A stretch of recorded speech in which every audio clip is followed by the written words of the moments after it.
right. Welcome to our live lecture. My name is Billy Barnett. Here is our first slide. Welcome to week 4. Hope you guys are enjoying the class. Got to get a couple of things going here so that I know what's going on.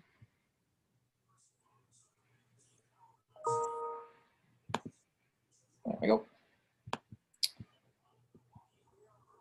So kind of like 2 weeks ago when I instructed, we had our microphones so that you guys could all unmute yourself when you wanted to speak. I am going to mute everybody to begin with. And you are able to unmute yourselves if you guys would like. I do want to encourage you to feel like you get to participate in whatever way you like. I'd like for this to be kind of a, kind of like a classroom instead of just a screen to stare at, listening to me lecture to you. I find lecture to be very monotonous whenever it's just me talking to you. I want you to feel like you get to do the psychology of play thing and kind of hang out and play, right? So this week we have one of my favorite concepts. I love the golden circle. Week 4 we do the golden circle. And so I enjoy this stuff. Looks like we have my buddy Brandon in here. Brandon is one of the other instructors, and he is going to be monitoring the chat box. Because this chat box is going to scroll through like very fast with as many people as we have in here. So, anybody have anything you want to talk about before we start related to the course material? Hopefully you guys, have a pretty good understanding about how things are going, the way this class goes. I'm going to go over the homework. We're going to also do a short break in between, probably 2 and 3 o'clock. During that time, I will, kind of like we did in week 2, I'll encourage you guys to chat with each other, but do know that the recording is still going to be going, so anything you do say will be heard. And so, know that. I have a question. Sure. I'm Sir Ruffington, as Brandon knows, by my instructor, but I'm about to do my digital detox after the lecture. I want to know, does that include TV? And for how long should I do it? Right. I'll make sure I don't speak out the side of my mouth because that would be bad.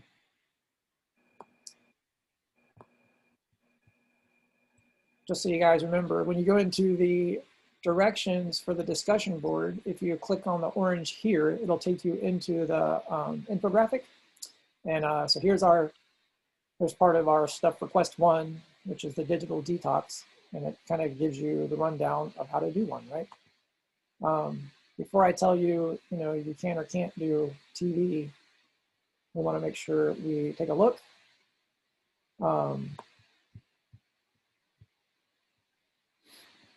Perform a digital detox, turn off devices for a short period of time, pick one day a week and go device free, restrict social media, etc.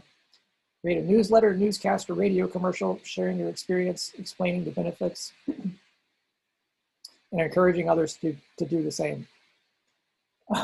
So here's how this stuff goes. I'm going to turn my my video off so that my fans don't get louder than my voice.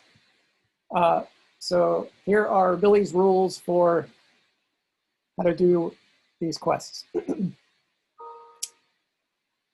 When you have a question like, do I need to do, no TV? Like, you certainly could, because the spirit of the digital detox is unplugging from everything, right? So there's no downside to unplugging from TV, you know. It's going to support a very digital detox. And so when you talk about that in your, quest, having no TV is totally a legitimate thing to be in a digital detox, but it does not have to be that way. Others may choose to just not do what they would normally do in their screen time. Some people don't watch TV very much, or they don't have TV as their, their thing that they're plugged into. And so totally fine to do no TV. Doesn't have to be a deal breaker either way. You can do your digital detox and still watch TV, and just kind of indicate what you are detoxing digitally from. It's going to be, your typical, social media type stuff or whatever. How's that? That sounds great. Thank you so much. Sure. Having said that, since we're already in here, we're in quest 1, let's just go ahead and knock these others out. So for this one, what you do want to know is you're creating a newsletter, newscast, or radio commercial sharing your experience. And you want to explain the benefits and want to encourage others to do the same. What you don't want to do here is just write in your discussion board box that you digitally disconnected. Like, that is not sufficient. What you do want to do is create these presentations that we're talking about. So this deliverable file is a newsletter, newscast, or radio commercial. So you can make it an audio or visual kind of thing. You do have to replug back in to do this. We kind of get that, and it's totally okay. But for this one, you're going to be turning in a file that is separate from your typical writing. And so you can make this fun. You can make it a newscast or like a radio commercial. I think those would be awesome. Send in a little video. I have a question. Okay. How do we write a newsletter? That's a great question. If you go look in Microsoft Word or in Pages for Apple, there are actually templates to do newsletters in those programs. And so if you just go bring up a blank file, you'll see a whole bunch of templates that you can pick from, and a newsletter is actually one of them. Okay, so technically use the newsletter, and because I plan to take check Discord and then take a 2-hour break, because usually when I'm not in school, I'm almost on Discord all day, either computer, tablet, or phone. So originally I planned to make a record and record the times I get on and then off for a bit, and then scan that on. Okay. Yeah, I think that would work. You're basically just gonna, you're going to choose how this works for you, do that, and then let us know how it went. The key here is to talk about the benefits of having done it. You can always do it differently later. There's no right way to do this, other than the fact you want to make sure you turn in the correct type of file. But we're not going to grade you on how you did exactly your practice of doing it. Okay, I'm not seeing. I found it now. All right. Thank you. Sure. Okay, let's move on from the digital detox. Let's go to the weekly plan.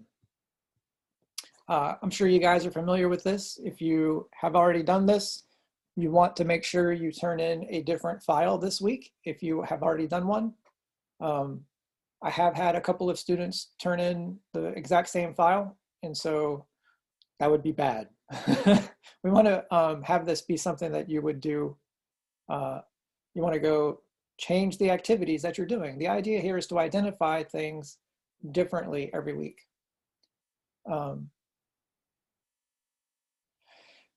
So make sure you fill in. I ask for at least 5 days worth of that schedule to be filled in with something in every box. So if you pick 5 days and do those, that's good. If you want 2 days off, that's totally okay. But so you can do this plan if you've already done it. Just make sure you change it up a little bit. And it's good to identify different things each day. We don't prefer for you to send in like one activity over and over and over again for each of the 5 days. Try to make sure you identify different things to do. I have a question. Quest 3 is the Tale of Triumph. What's something that you failed at when you first tried and felt like giving up, but then pushed yourself and kept working at it until you succeeded? And the creative deliverable here is a poem, story, or song about how you failed, why you kept trying, and how you improved at your chosen task. So your deliverable here is going to be written, but it's going to be a poem, a story, or a song. And so in that, you're going to talk about what you did, how you kept trying, and how you improved at your chosen task. So think about your life and stuff that you've done that's difficult. And you want to do something creative with that. What typically happens here is students don't turn in a separate file. They write a short paragraph talking about something that they did, and it's more a description. We're not looking for a description here. We're looking for a story or a poem or a song. So don't turn in a description. I have a quick question. Sure. Okay, so when it comes to Quest 3, because that's the first one I was gonna do. So we don't actually have to have like if we're doing a song, we don't have to like sing it, correct? Correct. Okay, I'm just making sure because I don't have the best voice in the world. So I'm pretty okay with writing lyrics. That's what I kind of do in my spare time. Yeah. But I just wanted to just double check and make sure it wasn't like an audio file we had to attach with it. Right. You do not have to. Okay.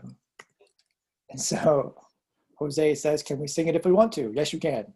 You can sing it. You can turn in a video, an audio file, but you do not have to. Typically what happens here is we'll get lots of poems and lots of songs, and that's totally cool.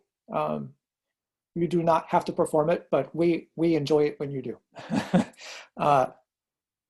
My teaching thing here for you is it's better to get out of your discussion board box and turn in a separate file, because that shows us that you are making a concerted effort to send in a creative deliverable file in the form of what we're asking for. And so that's my like teaching tip for you, is turn in a separate file, because then you are leaving yourself the space you need to do your 3 essay questions and not incorporating your creative file into your essay question. We want it to be a separate deliverable file. Cool?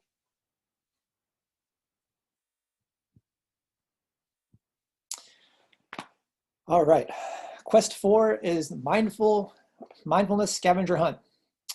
Find a quiet space outdoors or go for a walk. Spend several minutes engaged in the moment and notice the following: 5 things you can see, 4 things you can feel, 3 things you can hear, 2 things you can smell, 1 thing you can taste. And so what you're going to turn in, your creative deliverable file, is a video and or audio presentation highlighting your finds on your scavenger hunt, how you felt afterward, and how you will continue to be mindful moving forward. So the deliverable file here is a video or audio presentation. And so in that, you're going to be talking about what did you see, hear, feel, smell, and taste. The reason is because mindfulness is using your senses to inform yourself about what you are experiencing. And so this is a mindfulness scavenger hunt because you are going out doing the stuff involved in being mindful. What are your senses telling you about what you are currently experiencing? And so you're going to send in a video or an audio file about those things. And this may feel hokey to you when you do it, because this is not something you would probably normally, do.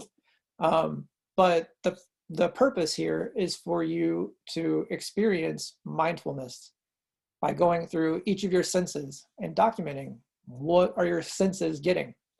and you're just going to do a little commentary on how it went. So same thing here on the teaching tip.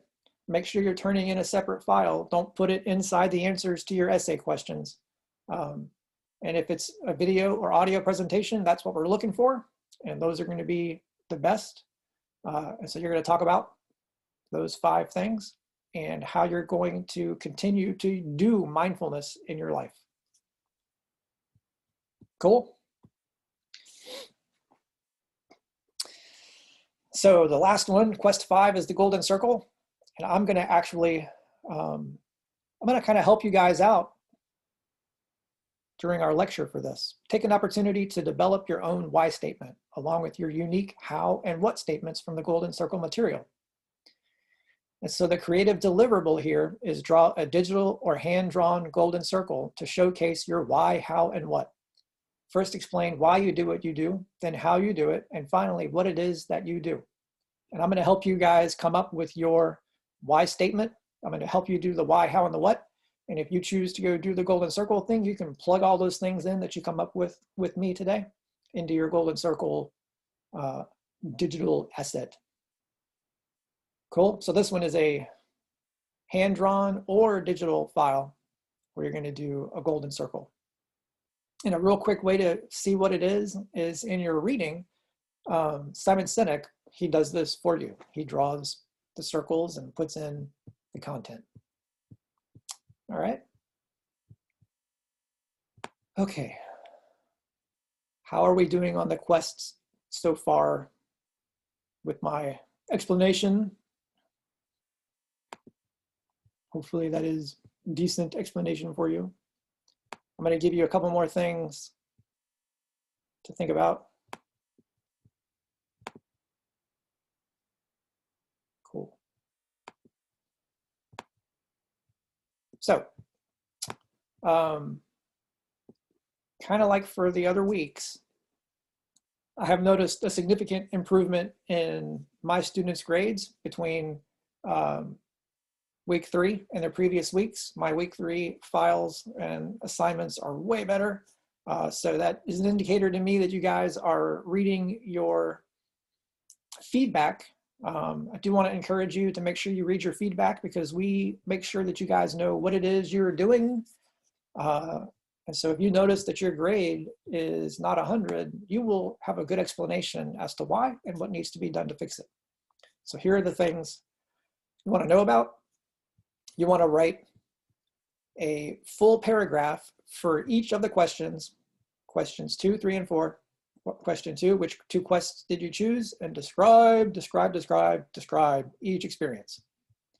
This is the one that always gets missed. So question 2 is a paragraph about how did your experience go? Like describe your experience. Question 3 is identify, define, and apply 2 concepts from the reading. And so we've actually got them here for you. Golden circle, mindfulness, ABCDE method. These are some of the concepts from the reading. You want to identify 2 things, define them. What is the golden circle? What is mindfulness? What is the ABCDE method? And then how do those things work? You want to develop that whole stuff in a paragraph here. And then what did you learn about yourself while completing these weekly quests? You want a paragraph for this. All right. And then, considering all the quests you've completed in psychology of play, what important lessons have you learned and plan to use in the future? See here, even I can be surprised. There is a 4th question for you to answer. And so you want to, this is kind of an opportunity to reflect on like the whole month, all the quests that you've done this month. What important lessons have you learned and plan to use in the future? So you're going to have 4 answers this week instead of 3. Question 2, 3, 4, and 5. And each one of those needs to be a paragraph. Cool?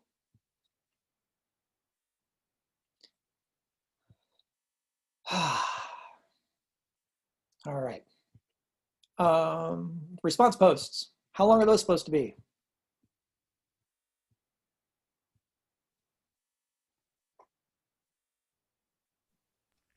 If I'm not mistaken, it's a 200-word minimum in total. A little louder. If I'm not mistaken, it's a 200-word minimum in total. Yeah. Yeah. I thought it was 100 to 150 words. Yeah. 100 to Yeah. 150. Yep. 5 or 6 sentences is how I judge it. Typically, 5 or 6 detailed sentences comes out to 100 to 150 words. I try to do that for all my responses and my discussions. So I at least attempt to be there, if not more. Yeah. Yep. Um, Although so I did change a little bit my lesson or my weekly plan.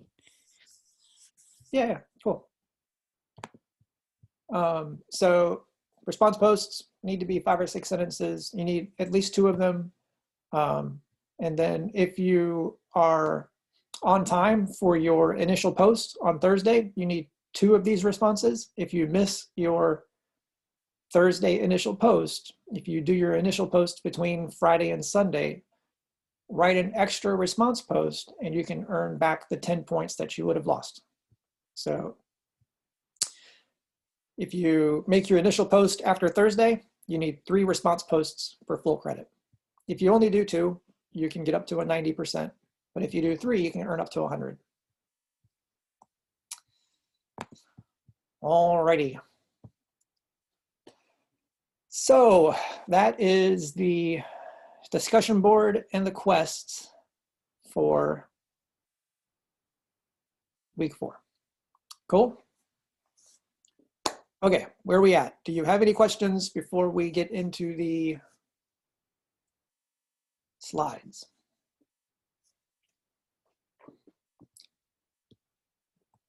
While I get a sip of water.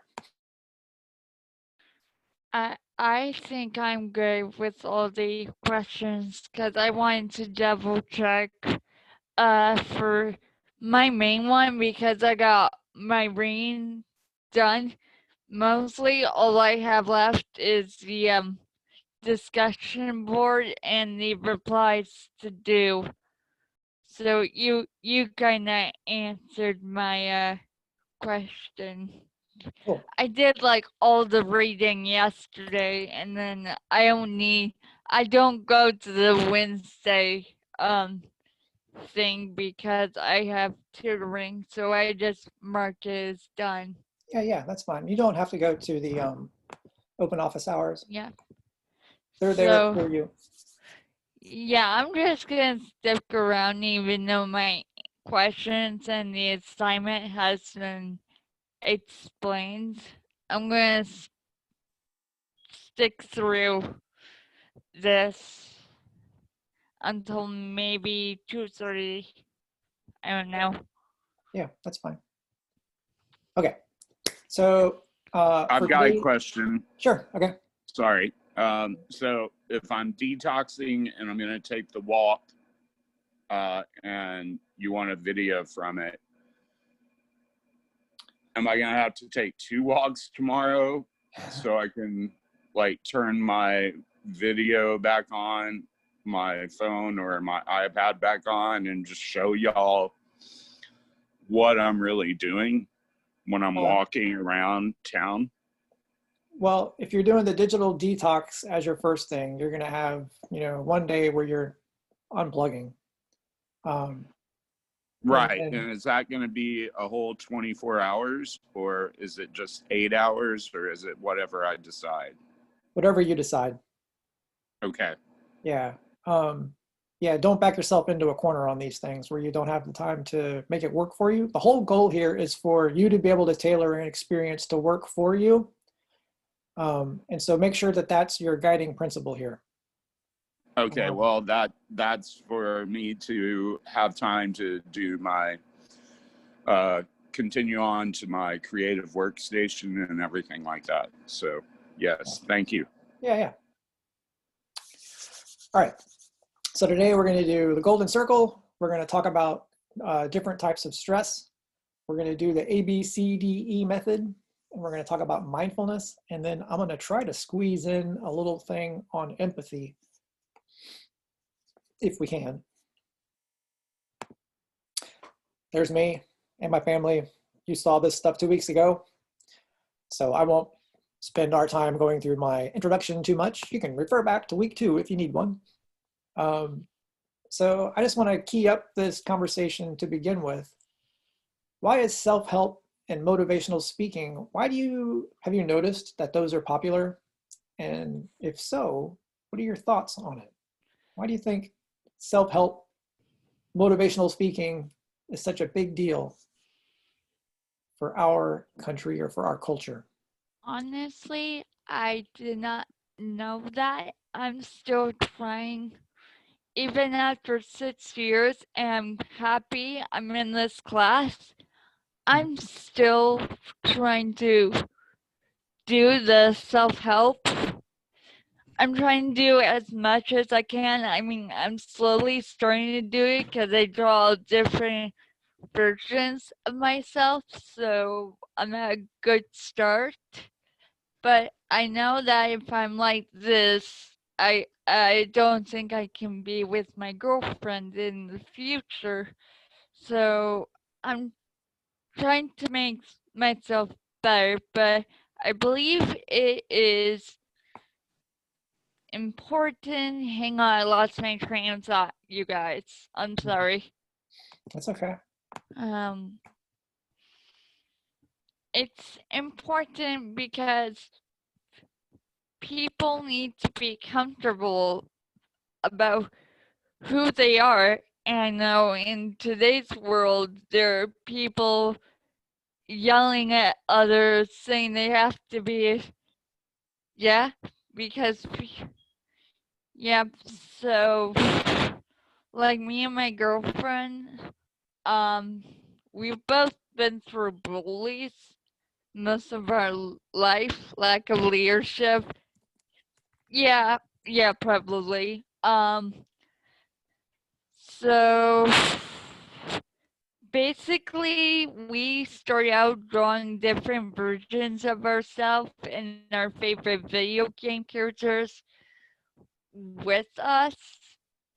But now I'm trying to slowly break that shell. And That's cool. I want to self-love myself a little better than what I have now. Yeah. Cool. So I think it's important because there are people like me who actually get suicidal thoughts. So I think if we have more self-help, that could save more lives than any doctor could try, is self-love. But I'm thinking you need people around you that know you look good to help you get a good start if you didn't hide in your room all the time. Yeah. I'm looking at some Sorry. of the stuff that you guys are saying in the chat box. It's very cool. There's a lot of positive and negative views that you guys have on this, which, yeah, that's appropriate. Have you guys ever heard of this thing called I wish I would have like known? I forget how it's like a blog where things I wish I would have known before starting school, or things I wish I would have known before like getting a job at Wendy's or something like that. So that is, it's okay. That is more like in a self-help kind of way.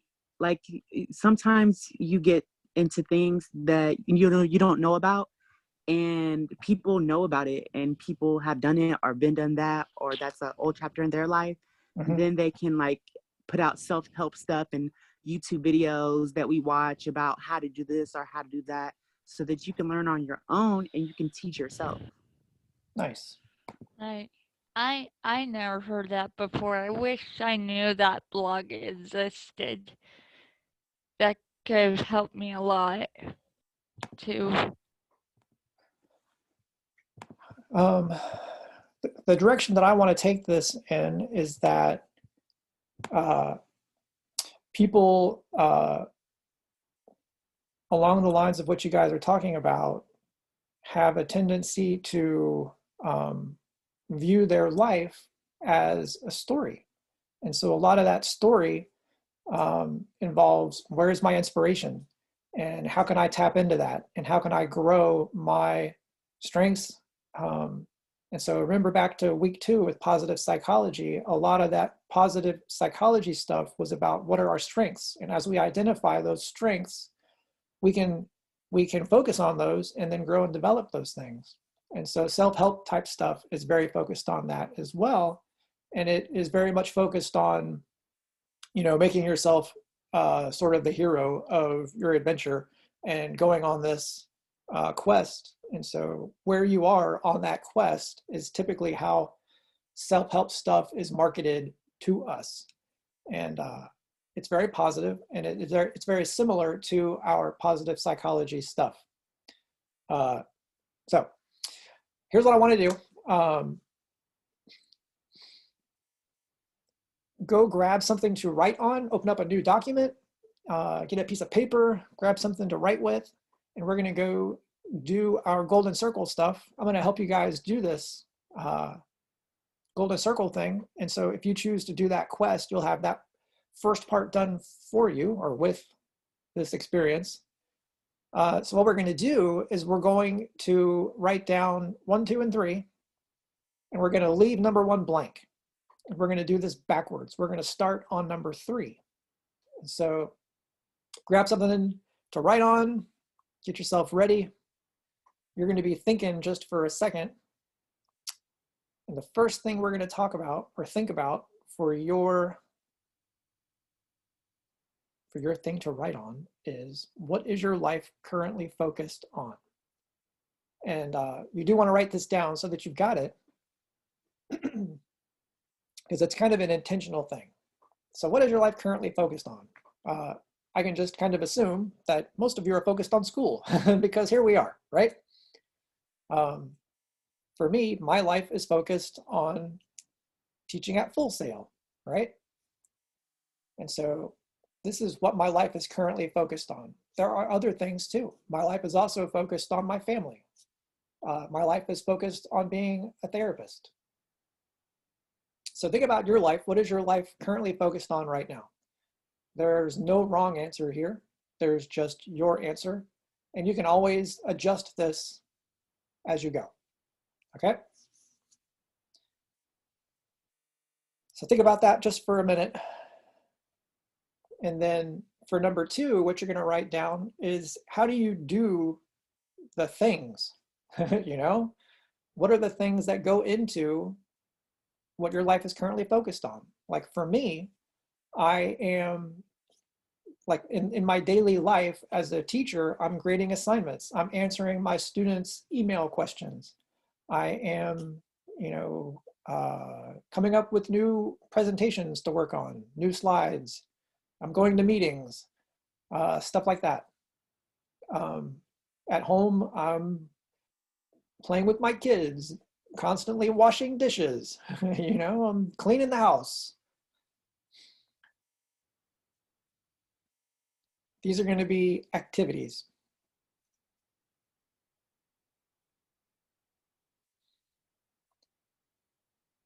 And so as you get those done, Could you repeat the questions? I just came back from grabbing my paper. I'm so sorry. Yeah, it's okay. They're here on the screen. You're going to leave number 1 blank. You're going to start with number 3, actually. What is your life currently focused on? Something like school. And then number 2 is, how do you do the stuff that your life is currently focused on? What are the activities involved in doing your answer to number 3? Do they need to be in paragraphs? Because Nope. okay. Nope.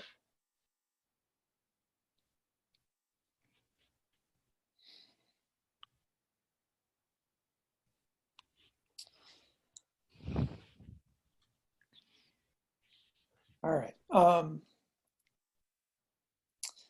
So in your reading, we have a short video on the golden circle. And for the sake of time, I'm not going to show the golden circle video, but I will encourage you, if you have not yet watched it, to go watch it. Simon Sinek is the guy who came up with the golden circle. Some of you guys may have done the golden circle in creative presentation, but we do that too. We actually did it first, and then they started doing it. And so we get kind of like a funny looks whenever we talk about it because they think we're telling it to them again. But this is good stuff. And so they're copycats of us. Okay, never knew that. Yeah. So what you want to do for number one is think about, what do you believe?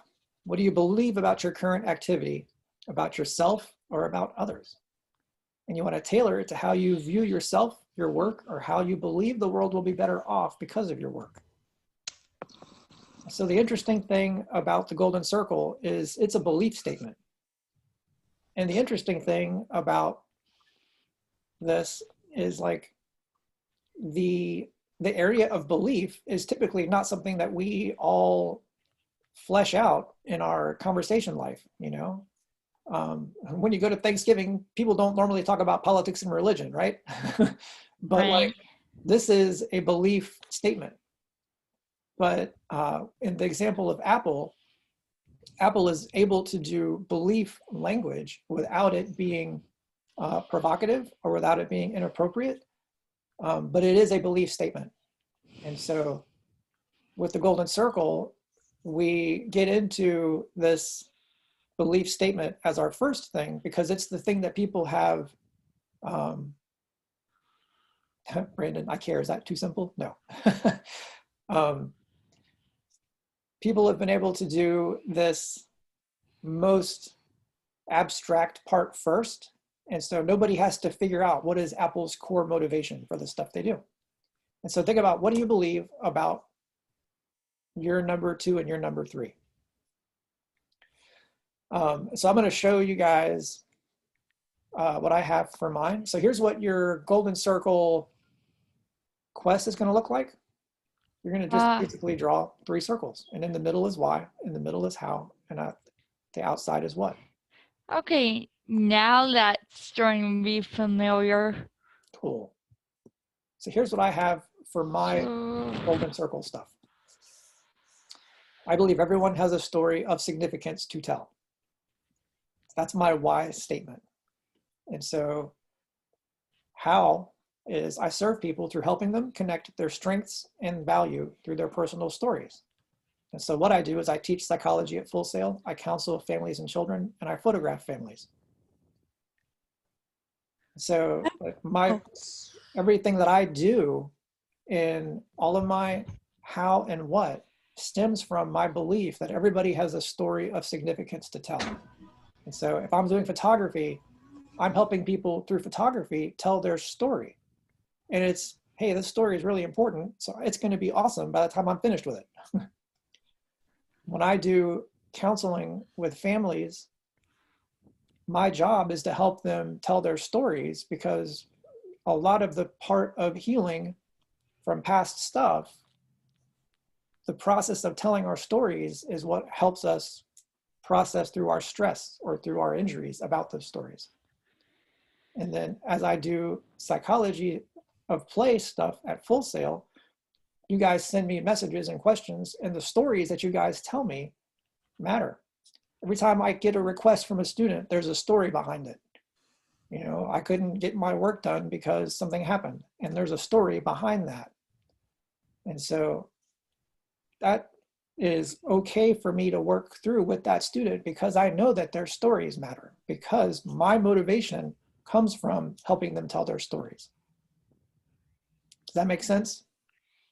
yes, sir.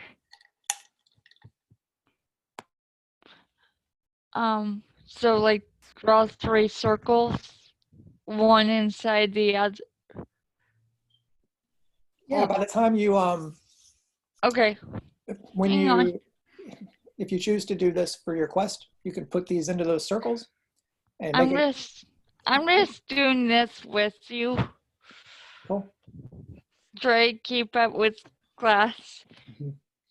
How are others doing? If you would like to share your 1, 2, and 3, you can put them in the chat box. You can talk to us about them. Go ahead.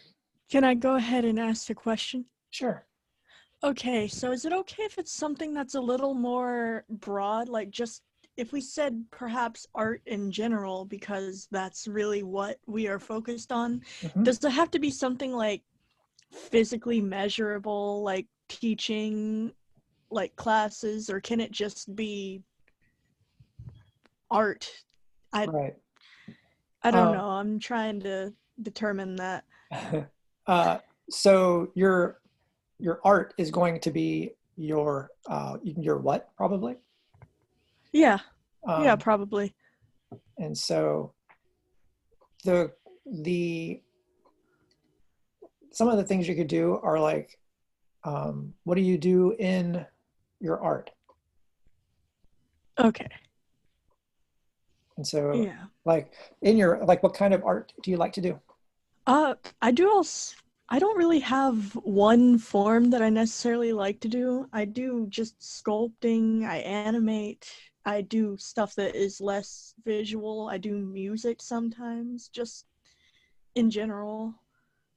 Those I could be, suppose. yeah, those could be the like how part. Yeah. Like, so if art is your what, like I'm currently focused on art. And so how you do your art is going to be broken down into those subjects Those of art. categories, I Yep. suppose. Yep. Okay. And then your why, like what motivates you to do art? What do you believe about your art or about you? Okay. I'll say that the most compelling thing I learned in graduate school for counseling is you are the therapy. And that matters here because my why statement is connected to my identity. And so think about like your art. What do you believe about you? Or what do you believe about the process of art? Okay.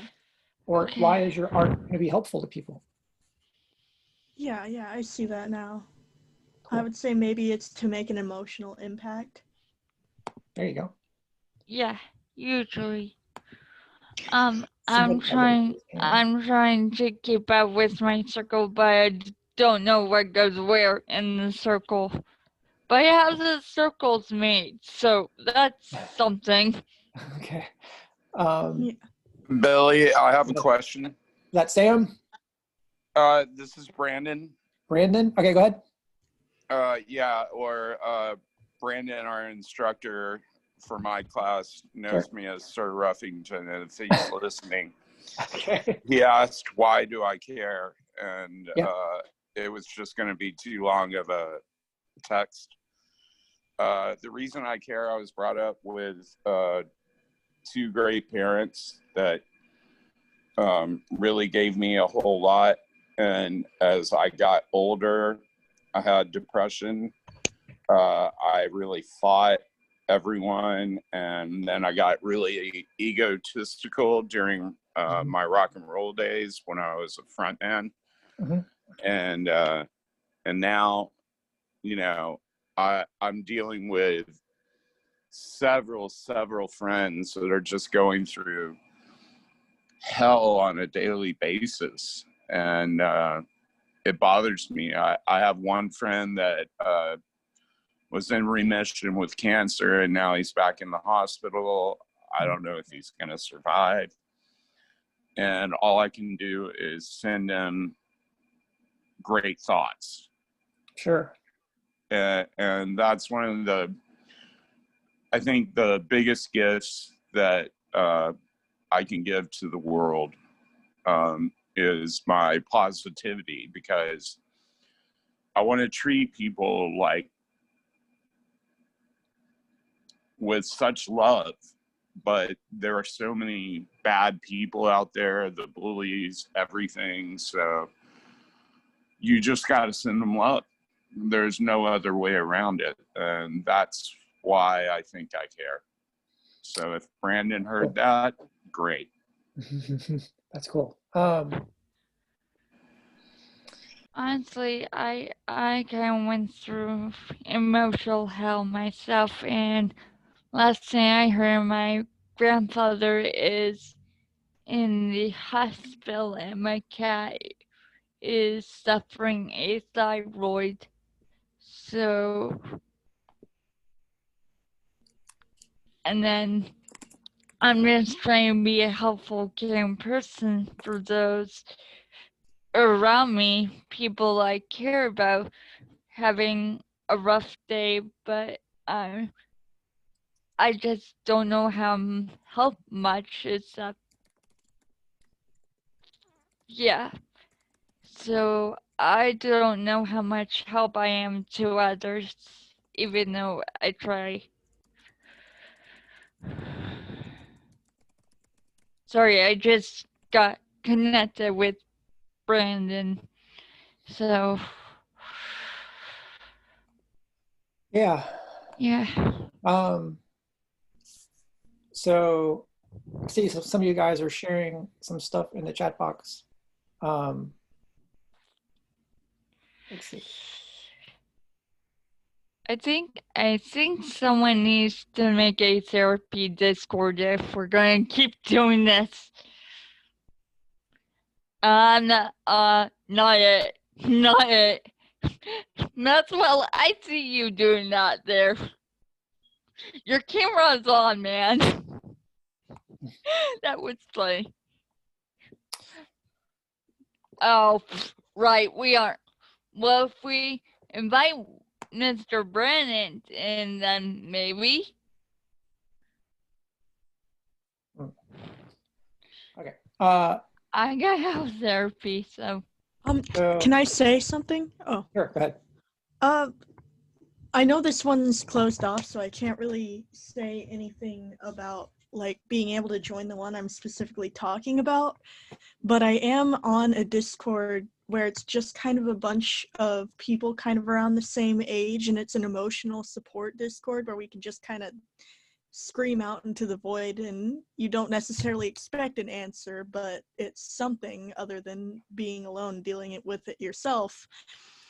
But I feel like it is important once it gets to a certain point to really actually get and look into therapy, because sometimes it's just too far and you really don't want to put everything on other people unless they willingly say that it's okay to do so, and even then it can really just be a toll on everyone involved. But just having a place to talk about it is always helpful, I think, just for anyone. Yeah, right, because I know my girlfriend has a vent room in her server if anybody needs, so there's that. So I know I've had for a few minutes here, Sam's hand is up. Sam, I want to make sure you get an opportunity to unmute yourself. Let's give you a chance if you would like. Go ahead. Hi. Can you hear me? Yep, go ahead. Okay, sorry. The thing wasn't blinking. Okay, my question seems a little weird after everyone's phone. My question was just about the why for the golden circle. Should that be more of a specific target, or because like if I put down like being a game designer and a student and a dad as my what, should my why be more focused on general how it affects all the categories, or can I have place in multiple whys? Because obviously my game design doesn't exactly directly link up to taking care of my son. Right, yes. I'll tell you, as I have worked on the golden circle, it's really more the process of identifying my core motivation that ends up being my why. And while if you were to look at, as I looked at my stuff at the very beginning, I could not necessarily connect how photography and teaching psychology were connected, except for the fact that by having more time to process through it, then I was able to make those connections after I spent a lot of time thinking about it. And so here we are bringing this up, you know, in like a couple of days. And so we're really just giving you an opportunity to consider this in a short period of time. And the more you go into your education at Full Sail, this golden circle thing is not going to go away. It's going to be prominent throughout your entire experience. And you're going to see that what you may be able to identify a tiny bit right now as like some common threads, you're going to really develop that as your identity going forward. And so I would say if you frame it in a belief, the answer that you have today could change in the next couple of months and years.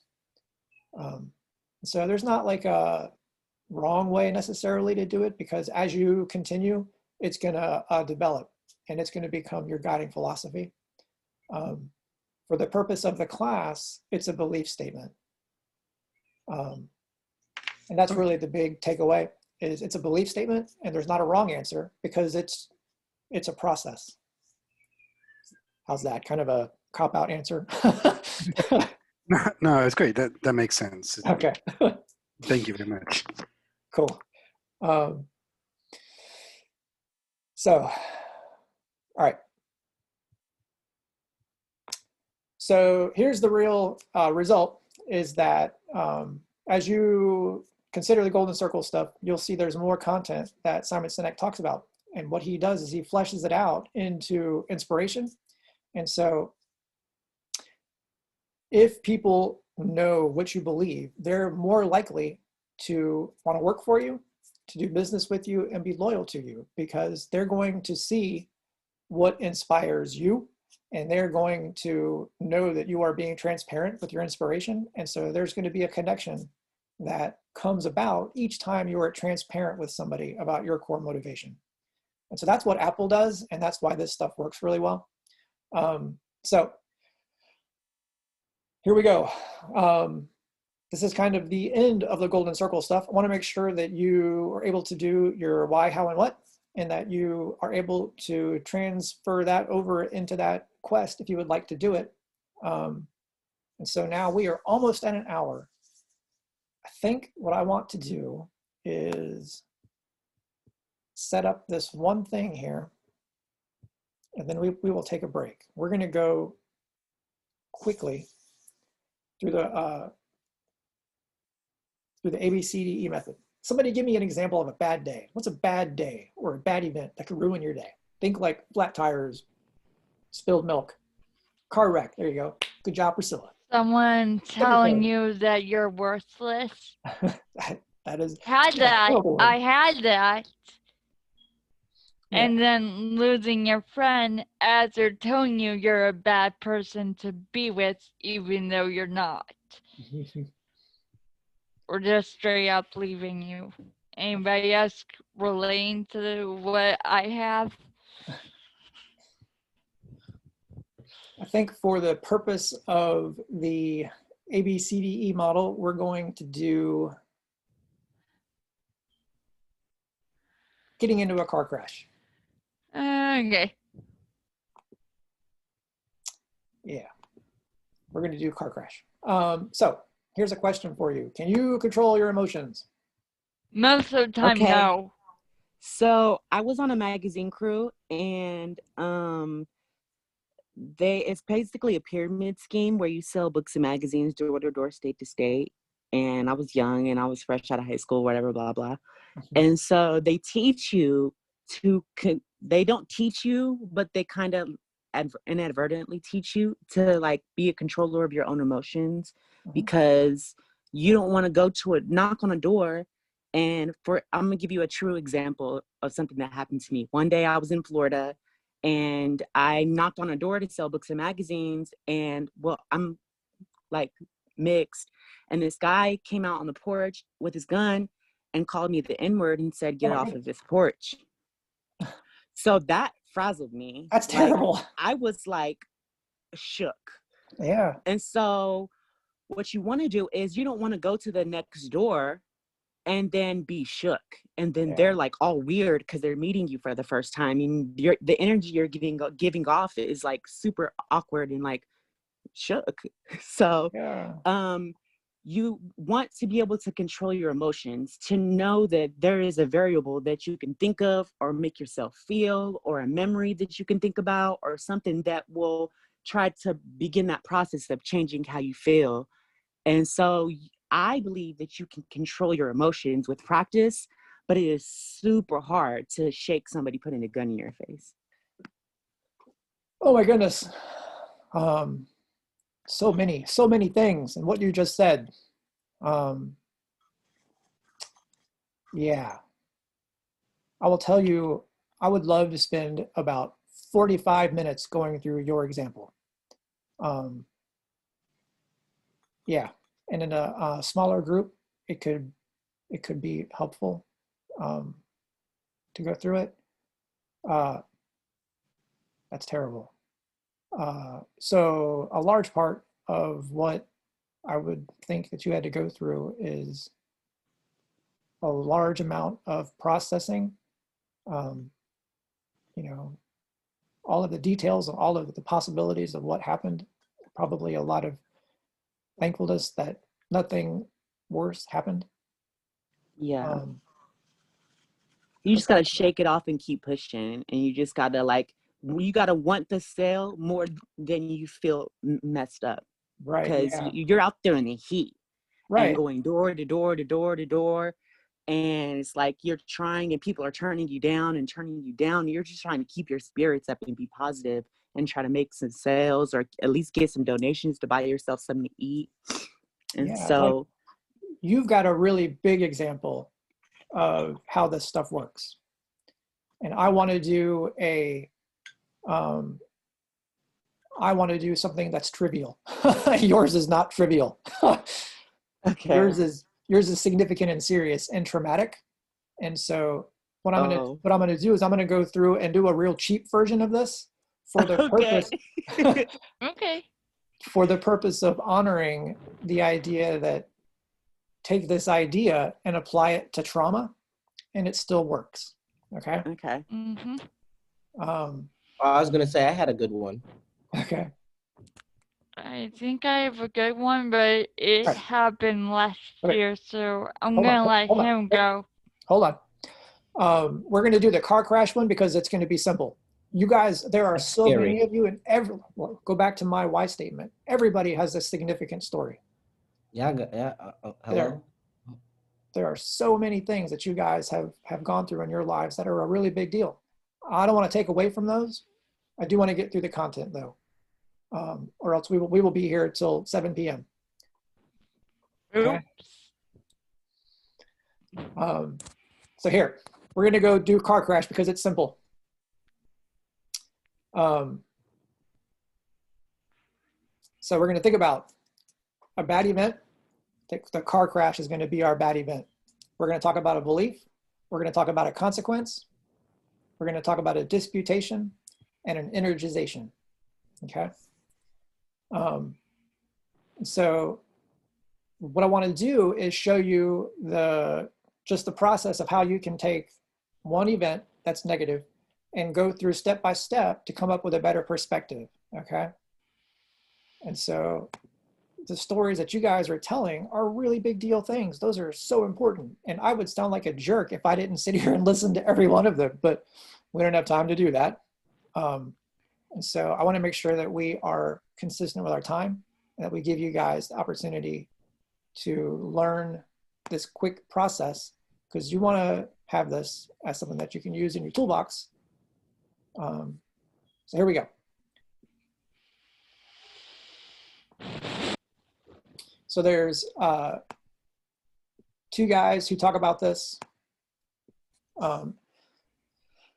Albert Ellis and Martin Seligman, they both go through these things. So the foundation of psychology really is cognitive behavioral stuff, okay? And cognitive behavioral stuff is looking at your thoughts and how can you change your thoughts And Ellis, it's thinking about your emotions and how can you change your emotions. And so they're both going to go through the same process. We're going to think about the event. We're going to think about how we are talking to ourselves about it, how we feel about it, what can we do differently so that we can move on, and what does our new landing point look like whenever we do, okay? And so this works with tiny little events, which is what I want to do here. And it works with these big, huge events that you guys are talking about that are really important.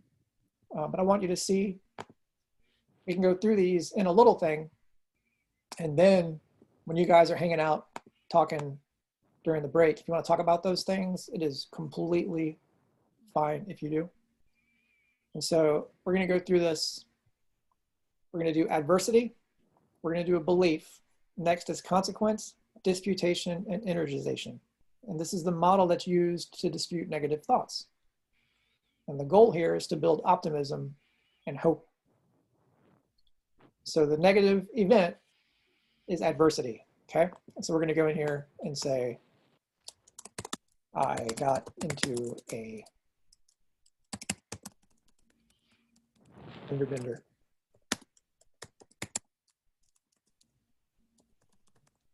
Minor accident, right?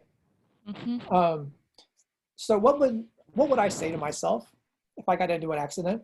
What's one of the things that I might say? Automatic thought after the event. Ouch. Ouch. Oh my gosh. Kurt. Oh my gosh, I can't believe this happened. Or I may need to call 911. Son of a bleep. Son of a- Nice. Yeah, you got it. And so what would be the consequence of staying there in that moment of, I can't believe that happened? You know, it's kind of like a, this always happens to me kind of thing. What would be the If you were to consequence? say, if you were to be in an accident, I guess, are you saying, were you in the car accident, like in the car still, or? Yeah, I'm still here. I got hit. Well, you'd probably, if the car isn't smoking, God forbid, you'd pass. Well, if it's just a fender bender, I don't think the car would smoke. No, Hopefully. it's a minor accident. I think a consequence would be like insurance claims Or cancer, and or like Mainly insurance. yeah, mainly insurance, and hopefully it's not a hit and run. a ticket. Yes, that's true. Sure. Way Yeah. too The true. second consequence would be that you're late for work subsequently because you were in the accident. Oof. Yeah. Yeah. Yep.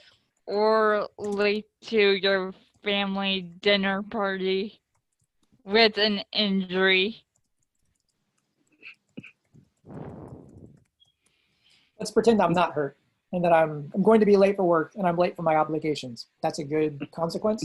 Yeah. Yeah. And so now what we want to do, like, I'm going to be late for work, late for obligations. You would probably try to if you're late to work, call your boss and explain what happened. Yeah. Unless you have one of those bosses who go, I don't care, you're automatically fired, even though this is the first time and it's an emergency. Yeah. Did anybody else hear that? Yeah. Okay, good. That kind of hurt my I could head. just name several, not to say it like that, but I can name about 2 or 3 occasions where I actually have been in an accident and that has actually happened. That's why I'm laughing, because that's actually happened and it's messed dear, up. I'm sorry.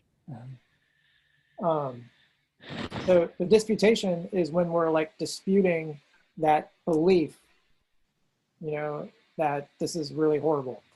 The disputation is where we're looking for like the silver lining to our dark cloud. Oh, okay. And so we can explain to our boss what happened. Like your insurance will probably cover the accident. Yeah.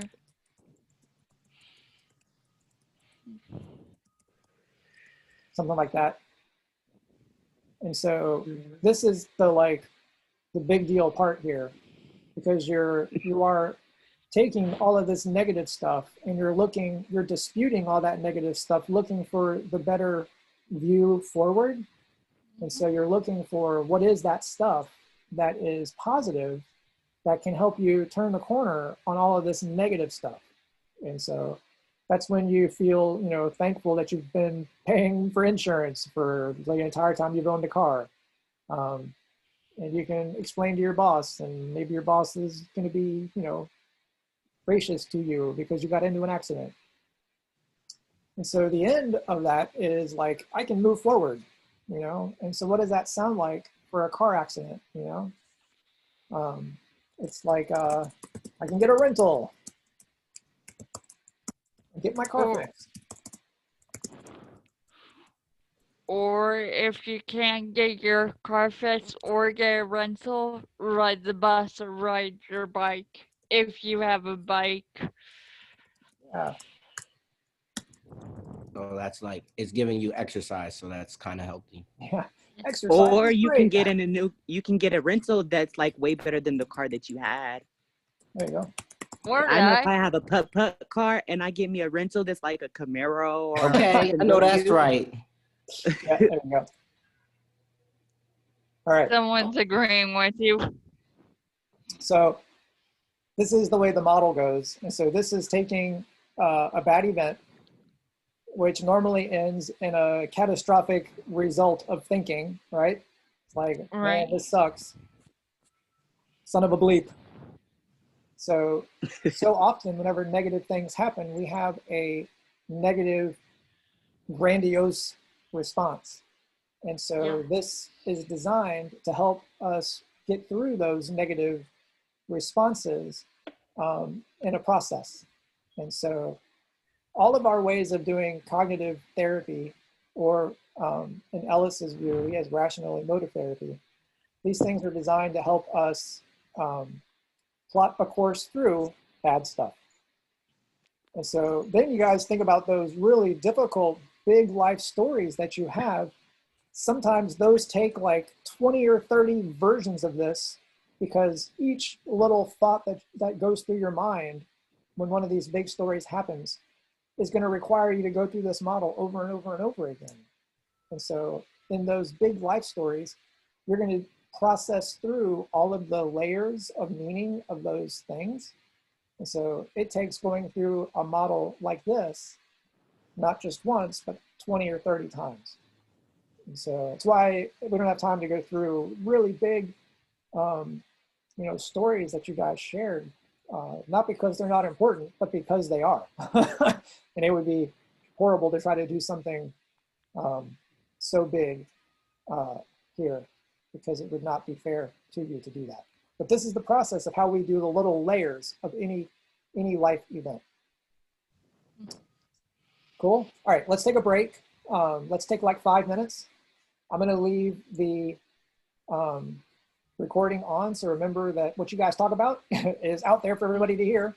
But I do want to give you a couple of minutes to take a break. I'm going to take a break and go check on my kids, make sure they haven't burned down the house yet. And I'll be back at about 2:15. All right. See you in a minute. Okay.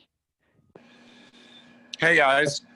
Hi. Hi, everybody. Hey, is Renice on? Renice, Does anybody know how to put your picture on here? Everybody's got a nice picture of it, and I just You gotta go to you gotta do it before the meeting. I don't think you can do it while you're in a meeting.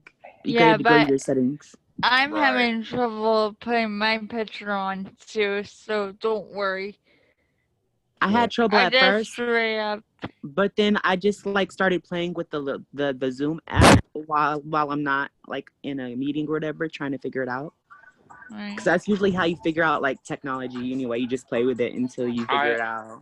I agree with you totally. This is like, it's like I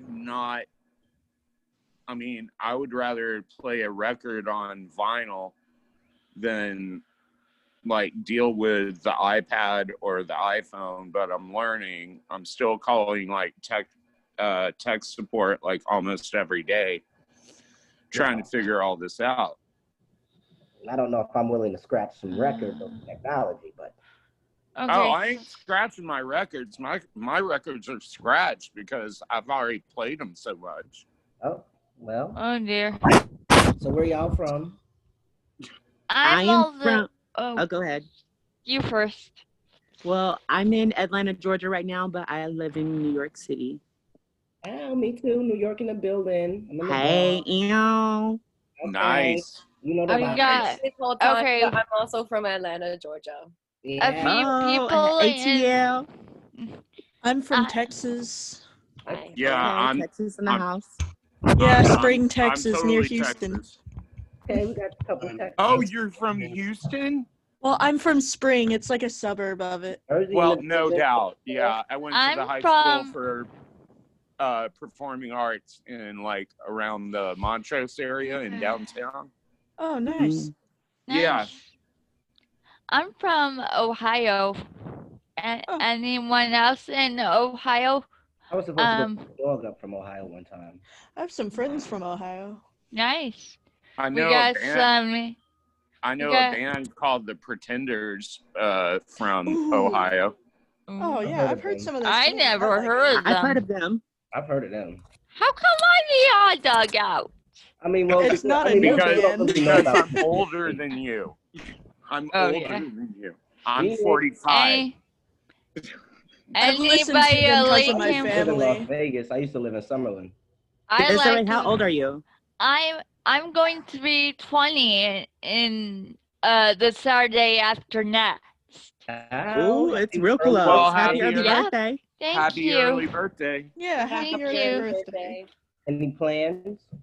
My mom, because of COVID, I'm celebrating both my birthday and my brother's Oh, my God. because his was March 31st and we really couldn't celebrate it. That's sweet. Thank you, guys. Thank you. I did. If anybody follows me on DeviantArt, I did post a status and journal on it. I don't think anybody looked at it though. How old are you, Lafayette? Huh? I'm 29. Okay, you looking like you 23. Stop That's playing. literally what I was gonna say. You look Stop 23. playing. Quit playing. Okay. Thanks. I Okay, was hoping this she is wasn't not a gonna do that. this I is was not a hoping- dating Anybody from site, DC? guys. Anybody from DC? I'm from Washington, DC. How my I bro? have is some from- family there. I've got some family over there too. I see my grandpa Albany's in lives New York. over there still. Wait, did everyone forget we were being recorded? No, it No, doesn't. It yeah, doesn't we're matter good as now. long as we don't cuss and as long as we're positive. I think we're gonna be fine. Okay, Who is unless the there's like a family? stalker looking at this. I'm I pretty mean, I sure think it's it's a not closed someone. room. No, I do I'm this pretty all the sure time. it's a Everybody, closed room for Full Sail everybody Steve. type out Somebody Instagram just Hello. did something on the chat. East Wait, Coast or what? West Coast.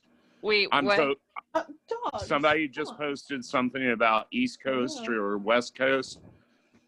I'm totally East Coast. I grew up with okay, since y'all are younger and I'm 45, Sorry, Brandon. I grew up with a tribe called Quest, Talib Kweli, all these people that y'all probably have never heard. So Anybody heard of Lincoln Park? The old one with Chester Bennington? Does anybody know about the ballroom scene? I don't Nope. What is Sorry. that? I was Brandon. For us individuals that like to step outside of the box. Let's just leave it on. I don't know much about it, but I follow T.S. Madison. Oh yeah, that's yeah. Okay. I'm in the what about ballroom three- scene. I'm a Mizrahi. Oh, you are? Yes. My friend came over. He did an event. Y'all did an event somewhere in the city. I think it was Manhattan or something like that. Earlier on, y'all, Corona was still out there, but y'all was bolder than them. Oh, I was not. I wasn't at the event out there. I was out here. But we had an event out here not too long ago. A word. In I Atlanta. try to come out to the events, but I don't, like I said, I don't really do, not like I want to be in it, but I always want to see it, and I just don't know Yeah. where to go. I don't know Guys. the networking. It's just you got to know somebody that I goes think we're starting in your back up area. soon. All Guys, right, let's start mute. back up. Lafayette, Okay. put your ID in the chat. Right. All right, you ready? Okay. Let's get this done. Okay. Speak of the devil, here he comes. So we're going to go through faulty thinking real quick, and then mindfulness. And then I want to see if we can do empathy. So these are not necessarily out in the world of psychology. These are labels, and we have defined these labels kind of internally. And so they're just to give you an idea about how stuff works. So yeah, we switched them up. The puppy syndrome is one that is not in my slides, yet it is in the reading. And then albatross is in my slides, and it's not in the reading. So I'm going to give you the rundown. So the first one is the plate spinner, and this is the perfectionist. This is the type of person that they're so busy keeping all of these plates spinning in the air, they can't drop any plates because that would not be perfect. Trying to do so many things and do them well that success is only defined by, are you keeping all of these things spinning? And that's not sustainable. It's too difficult to be this type of perfectionist without making errors. And so this person really corners themselves by trying to be perfect. So next is the damsel in distress. This is the person that needs to be saved, or somebody should be there for me. They have a hard time handling situations alone. So I think this goes along with what would be called histrionic personality. This is the type of person that needs to be saved, needs to be very special. And so this is the damsel in distress. This person needs other people to be there for them in order for them to be okay. And then I think the Wizard of Oz is kind of like a narcissist. So the world exists for their benefit. Everybody should do as I want. And if not, then the whole world is going to suffer if I don't get my way. Oh gosh, I don't like those people. I've already dealt with a couple. Yeah. Those are pains. So this is the one that's not in your reading. This is the albatross. And so this type of thinking is that things will never work out. Should have gone right the first time. And you know, if I have a failure, then I'll never try again. This is kind of where we were in our car accident, you know, and whenever we were thinking about the car wreck, I kind of used this, you know, these things always happen to me. And so the puppy syndrome is everybody should think I'm cute, special, awesome.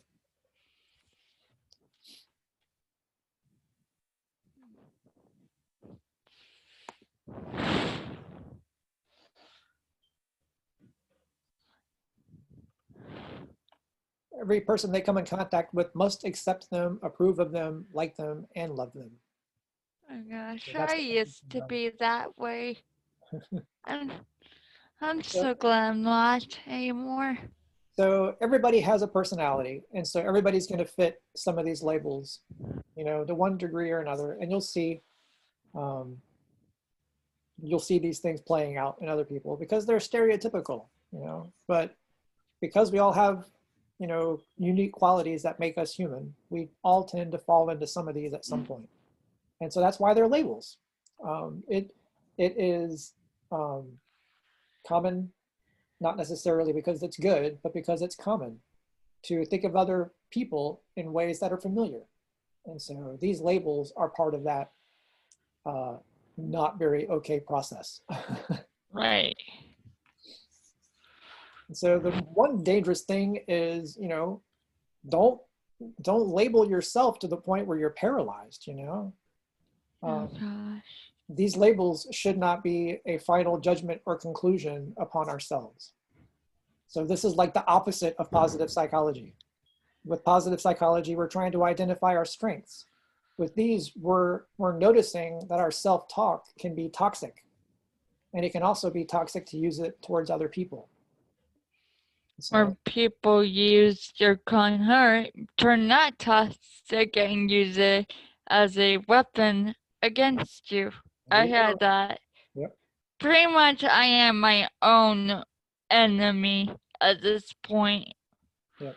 We all do this, where we all have the possibility of being our worst enemy because we all have self-talk. And so with that self-talk, what we end up doing is, in my air quotes, shoulding. The two realms of shoulding are to ourselves and to others.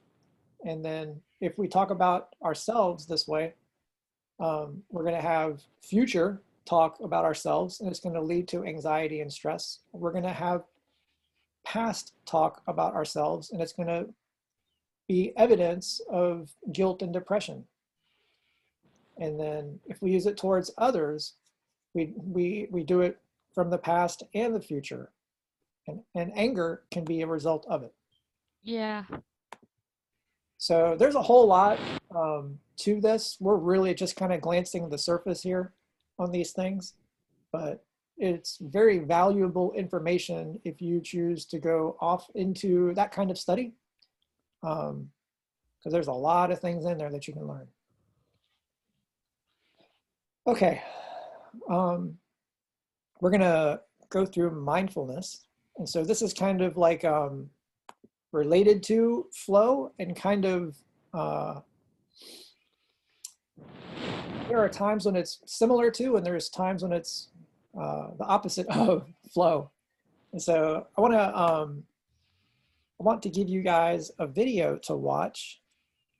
I believe, yeah, I'm gonna give you guys a video. I think this is the right one. I'm going to put this in the chat box and encourage you guys to go watch this video. I know there's a video in the reading. This is a different video, I believe. So when you're finished watching this video, just click done for me. So if you do not yet have your chat box open, please go open up your chat box. I'm going to share this link with you in the chat box, and then have you guys go watch it. I cannot watch it on my screen because I get in copyright trouble issues if I do. All right, here is the video. I'm going to turn my microphone off.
thank you guys. Looks like you're done.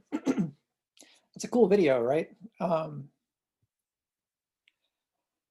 I enjoy this stuff because it gets very close to Star Wars type stuff. And I normally show several Star Wars clips for this stuff, but it's become difficult to do that because so much of the Star Wars stuff is getting shut down on YouTube. But it gets into that, like the whole two wolves thing is about, you know, there's a dark and a light. There's an angry wolf.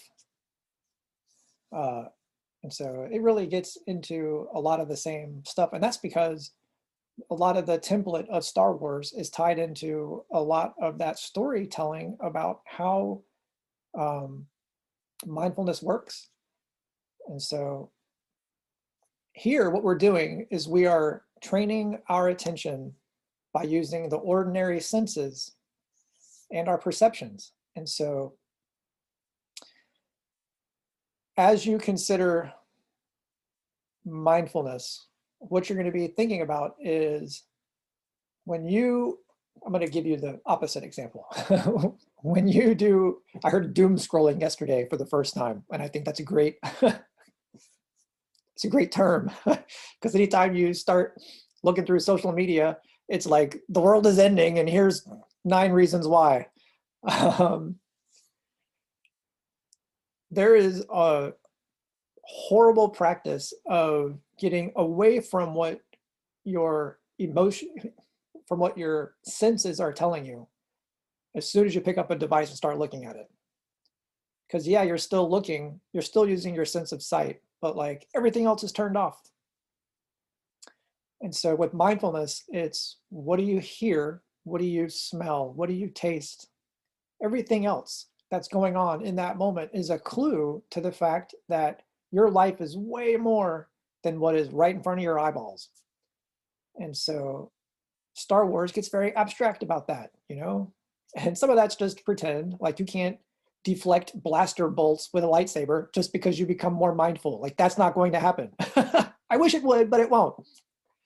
But you will have other superpowers, like fully knowing what is happening to you right now and being able to soak that up like a sponge, because the way that we live our lives, we are so tuned out of what our senses are telling us because we are so used to being absorbing what is being fed to us. And so the whole process here is to allow yourself to be fully here right now and becoming aware of what is going on. And we use all of our senses to do that, not just what our autopilot would normally have. And so with flow, it's once you get really good at something, you can go into autopilot. With mindfulness, it's turning that autopilot off and allowing right now to be fully available, or to be fully available to right now.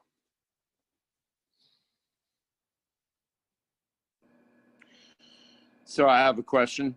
Sure. So the flow, which is one of the most brilliant concepts in this class, to have that flow, to have that concept, and then detox and to just meditate or do the things that you have, this makes you kind of somewhat be more aware of your surroundings because we're so into a digital world now. Yep. That is the thing. Yeah, like if you spend more time pulling yourself away from what is monotonous or normal in your life, the more you will realize you are having unique experiences.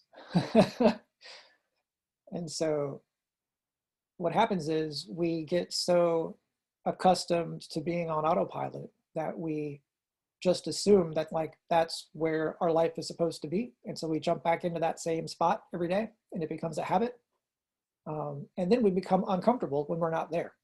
And so this is like a, a unique experience for you to go do the mindfulness scavenger hunt, because it feels kind of quirky or weird to go, you know, write about what do you smell, what do you taste. Like, that's not normal to be talking about those things in a video for no specific purpose. But the purpose there is to get you out of your normal. Because so much of what we do in our normal lives is called coping.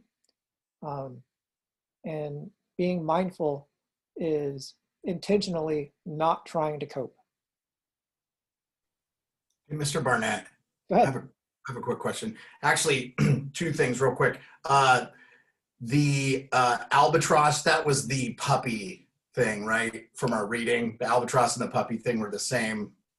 I saw some questions about that, and not to get off, I'm going to go back to what you were saying. After doing the reading, I made the conscious decision before really delving into the quest to delete my Twitter. I had been on it for 11 years, and doom scrolling is definitely a good statement for that. I felt like it wasn't providing anything positive to my life outside of the, you know, like the hockey stuff, the stuff that I enjoy following, which there's other means for me to do those things. Yeah. So I detox from that by just getting rid of it. And I haven't had Facebook since I got back from Iraq in 2009. It was a good way to communicate with my wife, but I with the messenger, but I deleted that. And I think with a lot of the misinformation that's on that thing, I think it can be healthy for a lot of people if you still have that. I know it's impossible for a lot of people to cut the social media cord, but I think societally, we're seeing people that can't interact with humans in person. And now we're even more socially distanced because of, the pandemic. So when we do have the opportunity to do so, we're probably, like you said, you have people in their phones a lot more. I just wanted to, contribute to the conversation by saying I found it, it's only been a day, but it's like, yeah, I don't need it. It's not, what did we do before the internet? What did we do before cell phones? We just, I'm old enough to remember all those things, and being a functioning adult with most of those things not being a part of my life, and wondering how much better off I was without them. So, and I know that Facebook, I haven't missed it. I mean, you lose contact with people.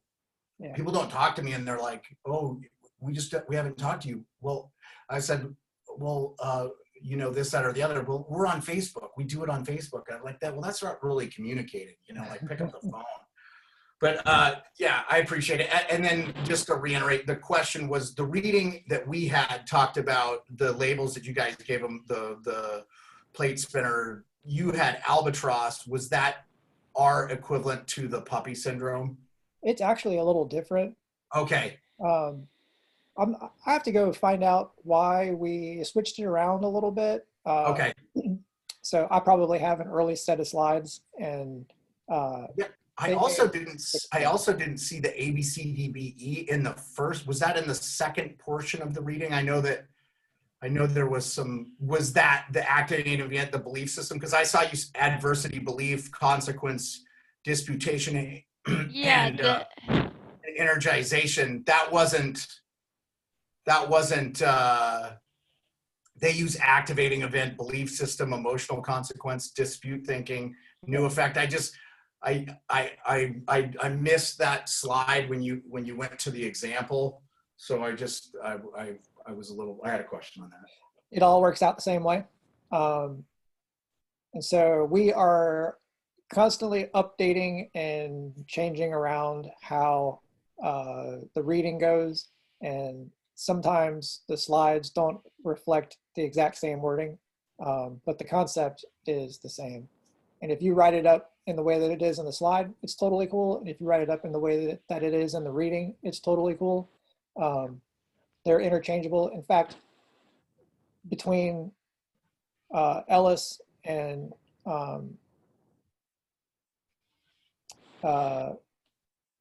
Seligman, there's also a third one too. It's the foundation of psychology to do cognitive behavioral process, and there are several different models that do it. Some of them are very different and some of them are very similar. So there may be some similarity between what's in the reading and what's in the slides. And so any discrepancy that's in there is not ever going to be used against you. I'll go back and look at what is in the reading because when I did my slides, it came off with the reading, but the reading might have changed slightly just because we're updating it all the time.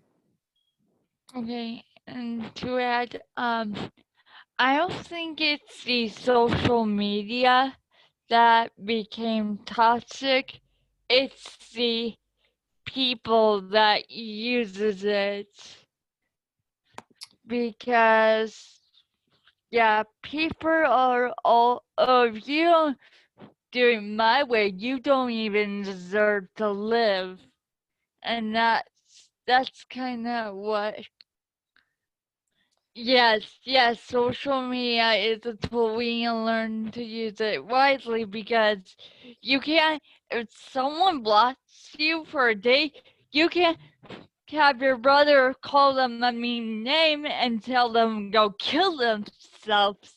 And then when they try and explain, you lie about them not trying to explain, ignore the fact that you said go and die. No one cares about your life. That's what's got me.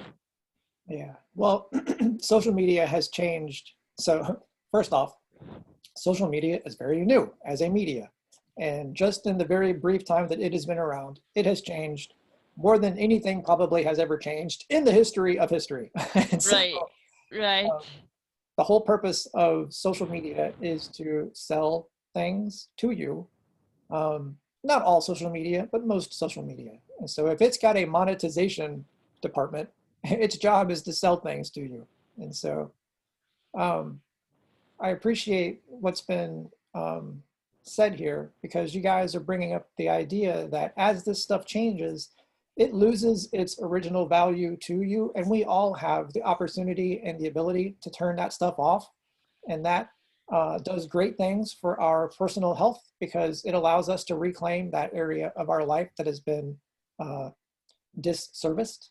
And we are allowed to continue to pick up our life where it serves its purpose to us, Yep. you know, with that It's time. just people need to stop abusing it to try and get their way, suing people or insulting people. Yes. And then here's the thing. The people that they are mad, they don't go, oh, I'm toxic. No, they go, this person and all their friends are toxic and need to die. And like, really? You wrote one journal and now you're telling me I'm not supposed to live? And they did not get my gender right. So I'm a guy who needs to die badly, apparently. Yes, this has in the grades class. Sorry, I may have went overboard. That's okay. Not just we were on topic of toxic people and social media, giving them the power to give off death threats. Yeah. And just say some dumb stuff and lie about it and telling people either A, I'm going to tell everyone you're a bad person because you don't agree with me. 2, you end our friendship over this when they really have not. They just blocked you because you asking questions are supposed to be private. Yeah. All right, let's move on. Let's move on from that. Let's move to stress. Sorry. It's okay. So I think I'm gonna log out soon. Huh? I think I'm gonna log out soon. That way I can get my stepsister into the house safely because there is construction going on outside the front of my porch. So, Okay. So there's two kinds of stress that we're going to study. We're going to go through chronic stress and acute stress. And so chronic stress is stress that is long term. And so acute stress is smaller events of stress. So whenever you think about the type of stress that you are dealing with in your life, you want to look at, is it something that is ongoing? Like right now in the middle of the pandemic, that is a chronic stressor because it doesn't go away. It's constantly going to be there, and we don't necessarily have a whole lot of control over how things play out, right? right. So as each one of us goes through our daily life, we are dealing with a long-term stressor from the pandemic. But then in our daily lives, you've also got smaller things too, you know? So think about some of the daily things that you deal with, you know, having assignments can be an acute stressor. Having to go to work can be an acute stressor. Little things that happen on a daily basis are the things that are acute stressors. Sometimes, you know, when you're living to paycheck, that could be an acute stressor. If it becomes a lifestyle where you are no longer able to, you know, when you're not able to catch up, then it becomes chronic. Okay. So there's some things that you can do to get over your stressors.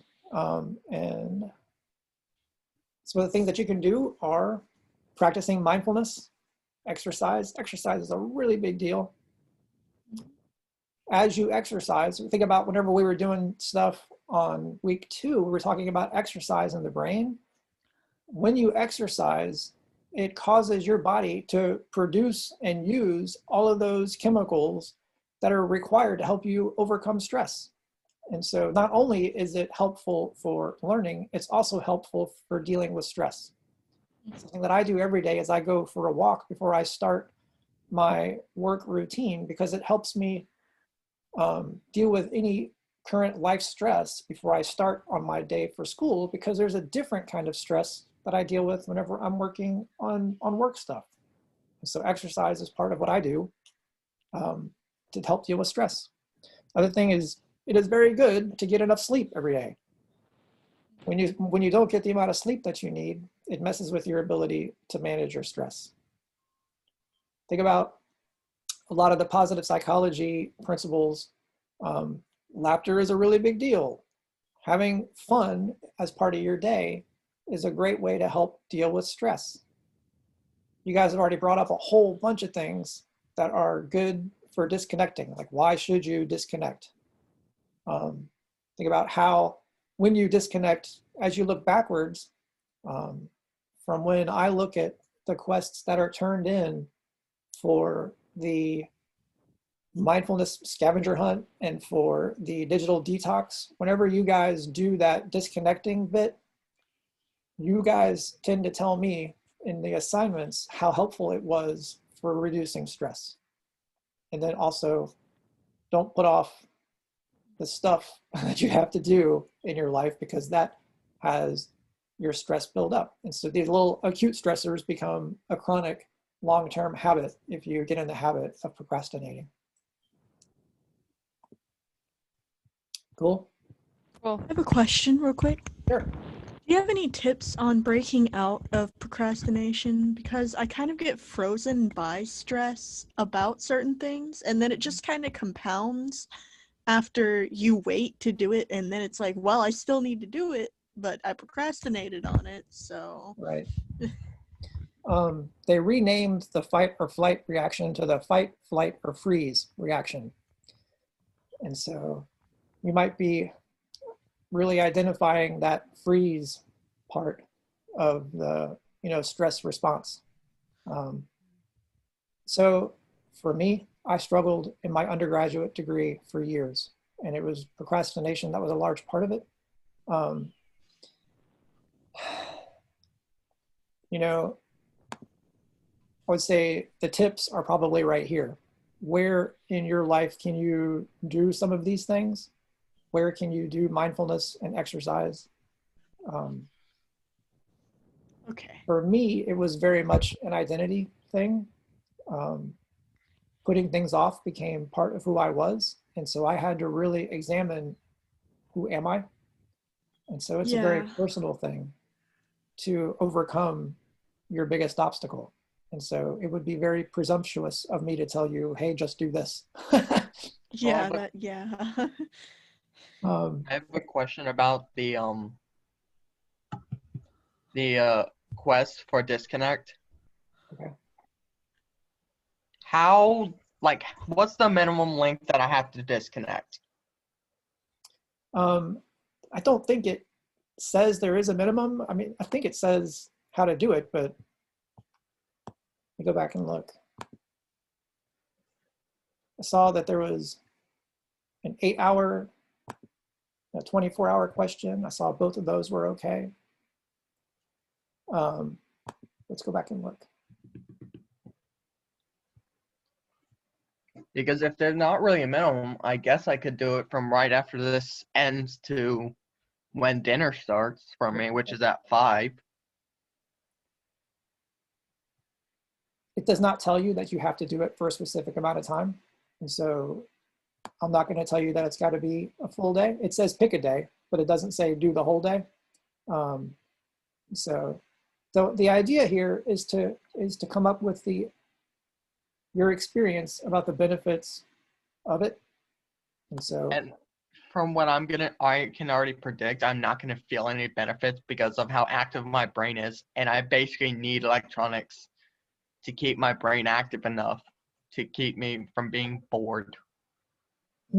I wonder what people did before electronics. Let me go ask my 15,000 brothers and sisters about that. Only reason I upgrade when they tell me, when they come out with new phones is because when they. Oh, somebody's microphone is very loud. So what I want to say here is what happens is people tell us there was no benefit to it, and that's not a bad answer. What we do want to do, though, is encourage you to don't give an answer that dismisses the process. How's that? Does that make sense? But it could be an answer of like, I could not find any benefits in my life from doing this. Yeah. Yeah. Okay. But like, we've had some students that were like, there was no point in this. This was, not a good thing for me to do. And like, but why? And they don't do the but why part. What you want to do is develop your ideas. It's totally fine to have this didn't work, but you want to be able to develop, it didn't work, but I tried so hard to make it work. Here are the things that I did. And that's kind of what we're looking for there. Make sense? Yeah. And I want to get back to that last question, how do you get over procrastination? Like, if there is an area in your life that, is difficult, it deserves a whole lot of time to research, why is this difficult? And typically what that's going to do is there is something about me that's going on here. And where does that thing in me live? And what does it look like? What does it feel like? And am I willing to lean into it to really, really become familiar with that thing that I don't want to talk about, think about, look at, deal with? And then it's how do I embrace that thing and peel away at it? Because it's who I am, it's me. And I have to, allow that part of me to heal. And so if I just get mad at it, it's not going to get better. But if I allow it to heal, I have to find out where it hurts. And so that's a personal, exploration kind of thing. So there's not a quick answer to, here, just do this, but there is a great process of how to do it. In fact, it's going to come back to that ABCDE model, and it's going to come back to the golden circle, because it's Why do I do the things that I do? And how can I look at them differently? And it's a process. Okay. So let's wrap up. Okay. As we look back at our month, think about as you practice mindfulness, it's going to help you avoid multitasking. It's going to help you with your awareness of your emotions. It becomes habit, but it takes practice.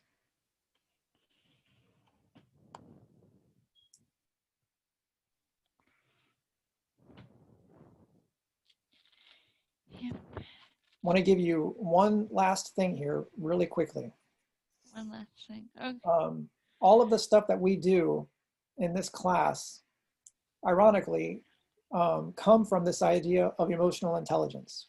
And as you work on you and you develop who you are and where you're going, what you're going to do to conquer the world, you're going to develop self-awareness, self-regulation, motivation, empathy, and social skills. Okay? And so emotional intelligence is an entire field of study. Daniel Goleman wrote a book about emotional intelligence. Think back to through the month, you've already done most of this stuff through this course. Self-awareness is one of the things in emotional intelligence. You've explored how play concepts, the means by which everyone learns how to become self-aware. Play is deeply involved in how we all become self-aware. You learned about the play personalities, you learned about multiple intelligences, you learned about mindfulness. You learned about self-regulation. We've already been implementing self-regulation. You talked about grit. You've worked on the weekly plan. You worked through peak performance time, gamification, and flow. Those are self-regulation concepts. Week 3 was about motivation. We had intrinsic and extrinsic motivation. We had the self-determination theory and the candle problem. Motivation is a big part of emotional intelligence. You developed social skills. We did qualities of play in week 1. We talked about teamwork in week 3 and conflict management. These are where social skills things are covered in this class. And my favorite part is empathy. And this is some new material that we're going to be rolling out over the next couple of months. And so there's 3 kinds of empathy: cognitive, affective, and compassionate empathy. Empathy is like the foundation of what I do as a therapist and what I do as a teacher. So what is empathy? Empathy is when you have the power or the skill to feel what other people feel. Like, for example, I've been through a breakup before, and so when I watch a TV show about some girl going through a breakup and she was taking it real rough, I feel you, girl, because I've been through that and I understand how that feels, so I empathize. Yep. Yep. Yeah, it's the ability to connect with others and have an awareness that they have feelings and I know what feelings feel like. Yeah. So the first subset, if you will, is called cognitive empathy. And this is knowing, it's feeling through knowing. Like what does fear feel like? What does anger feel like? What does loss feel like? In order to be able to connect with people's emotions, you've got to know what those emotions feel like on an intellectual and cognitive level.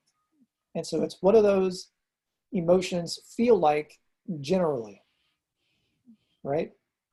Right. And so it's our ability to know how another person may feel. And so you've got to have a history of feeling those things and then be able to connect that, hey, other people have those feelings too. And so the second is affective empathy. Okay. And this is the feeling we get in response to someone else's feelings. This is being able to feel emotions along with others. And so once you have done the cognitive empathy part, hey, this is what it feels like to feel. This is what hurt feels like. This is what sad feels like. Then having that feeling in response to another person's feeling. Like whenever somebody is sad, can you be sad with them? You don't have to take their sadness from them, but can you have an affective sadness to go along with theirs? Can you have a congruent or like similar, but not, hurting you? Can you experience some connection to their sadness because you know that theirs matters? And then once you've done that cognitive and affective empathy, then you actually have the opportunity to make a choice. And this is where the most human part of it is. It's when you take the action to reach out to someone and help. It requires us to use our cognitive empathy and our affective empathy, use them together into a response to serve other people. And so what does that compassionate empathy look like? How can you reach out and help someone? How can you use your cognitive and affective empathy in the service of others? So think about when you know what it's like to feel sad, and then you see somebody who is sad. You are combining your cognitive, hey, they're sad. I see sad on their face. It looks like they're frowning. They have tears coming down their eyes. That's because they're sad. I feel sad for them. Now I'm going to go do something. That is compassionate empathy. And that is when you go do something for them. And so that's when you go put your arm around them and give them a hug because they're sad. That's your compassionate empathy response. So other things you could do are like, hey, I don't think people should be hungry. People being hungry makes me sad. I'm going to go serve at a kitchen. That is a compassionate empathy response. So it's really kind of a quick rundown of it, but we're kind of crunched here for time. It is 2:58, but I wanted to just kind of show you the direction of our last bit of things that we're going to be doing here over the next couple of months. I put together the first video for it, but we haven't launched it yet. And so we have cognitive, affective, and compassionate empathy. And cognitive is the knowing what it's like that someone has feelings. Affective is feeling something for them. And compassionate empathy is going with them and doing something for them because of your movement and your emotions. Cool? Cool. I'm gonna go. It is time for us to all go. We are now at 2:59, and so we are done. Bye. Bye. See you later. I'm going to hang around for a little bit. If you guys are ready to be done, you are free to go. I appreciate you guys staying for the full 2 hours. For those of you who are still here, if you would like to hang around and ask some questions, I'm going to stick around so that you can ask them. I know we've covered a lot. We have done a whole lot of extra stuff today in our discussion. I know we went kind of off topic for some things, but I appreciate you guys sticking around. I will be here. If you have any questions, other than that, guys, have a great day. Thank you for coming. I'm going to stop the recording. And if you want to ask a question, it will be totally fine.